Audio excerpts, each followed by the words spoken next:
Ow. Hey, easy. Oh, that hurts. Thank goodness that's over. Those guards are rough. Please tell me that you're nicer than they are. This place is awful. I'm innocent until proven guilty. I like you already, detective. But you see, the thing is, I am innocent. Yes, that is so. I'll prove it then. Ask me your fancy questions and I'll answer them all to your satisfaction. Where was I on the 14th of February?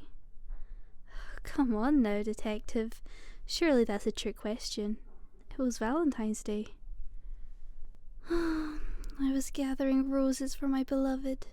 A dozen red blossoms from my own back garden. Well, no, nobody would have seen me. I mean, it's my garden. I have a 12-foot fence for a reason. But, I wasn't in my garden all day, no. What time?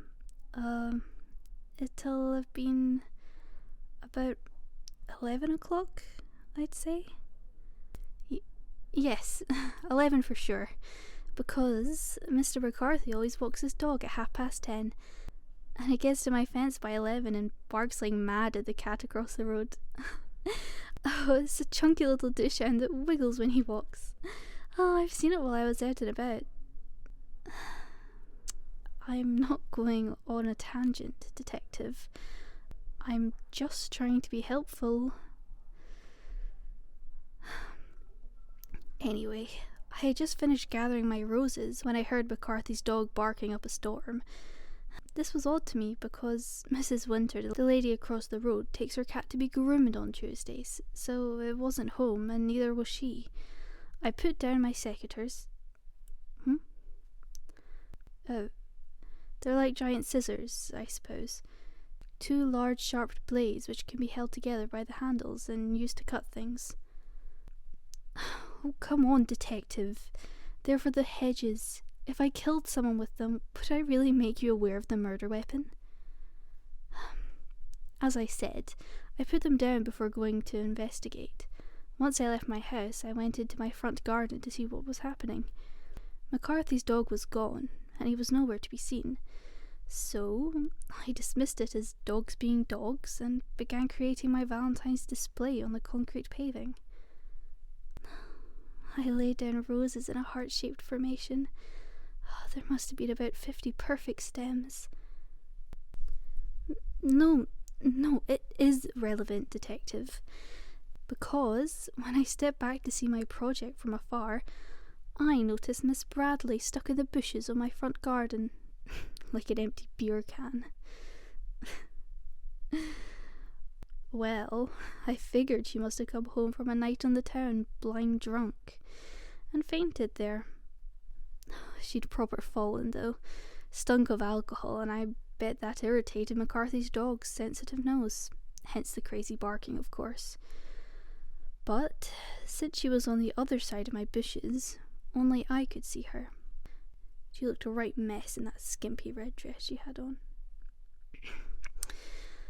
I'm the neighbourly type, though, detective. I get on well with Miss Bradley. At least I thought we did, mind you. People aren't thinking straight when they're drunk, are they? I thought she would have apologised when she sobered up. She'll come over feeling sorry for herself, offering some baked good or another as recompense. The thing is, I tried to move her. It wouldn't be pleasant for her to wake up in the dirt after all. When she was in my arms, and oh boy was she heavy, she came to. She was very confused and started shouting all sorts of nonsense at me, saying I should stay away from her husband. I didn't even know she had a husband. She was clearly delusional. But while she was yelling and cussing, she began swinging her fists like a madwoman, so I stepped back to avoid her fury. She was absolutely insane. And when I backed away, she advanced on me like a predator. As she stepped forward, well, I do my best to keep my garden tidy, Detective, but even the most dedicated person can miss a stray leaf or a stick or something. As she stepped forward, she stood on a branch and it rolled. Her leg went forward.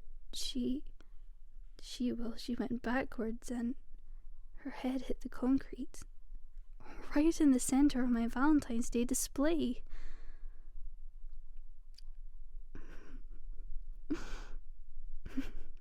Oh, you should have seen her face. It was a picture. Her blood filled the spaces between the flowers and made the most beautiful display. But that doesn't mean I just left her there. I ran inside to grab my phone so I could call an ambulance, but the battery was flat. Oh, I must have forgotten to charge it, or my cat pulled the cable out. Oh, he's always doing that, the little troublemaker. Loves playing with wires.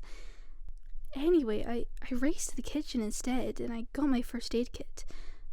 I have medical training, you know. Contrary to public opinion, I'm a nice person. They call me crazy sometimes, but I'm not. You do believe me, don't you, Detective? Innocent until proven guilty, right? Yes, as I was saying, I got my first aid kit and I returned outside to treat Mrs. Bradley, but she was gone.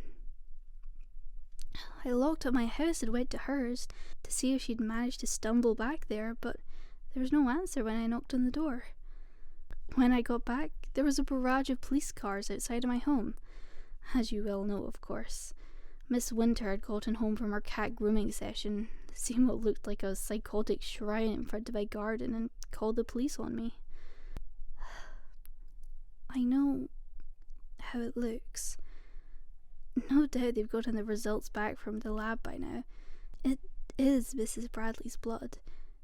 It was my garden, and she is still missing. It looks incriminating.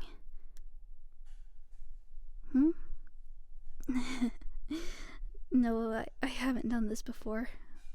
I'm just an avid CSI fan, that's all. But see, Detective, even you think I'm a bad apple and we've only just met. It's no wonder my neighbours were all so quick to condemn me. I guess it's easy to blame the local freak. I don't think it needs saying that I called off my Valentine's Day plans. The subject of my affections? Oh, who was the heart for? Well, it's a little embarrassing, actually. It's for someone I see in the park sometimes. I was going to confess my feelings to them that day and ask them on a date. Honestly, I didn't even know their name. Well, that's that. Is there anything else that you need from me, Detective? Don't leave the country. I wasn't planning on it, but sure.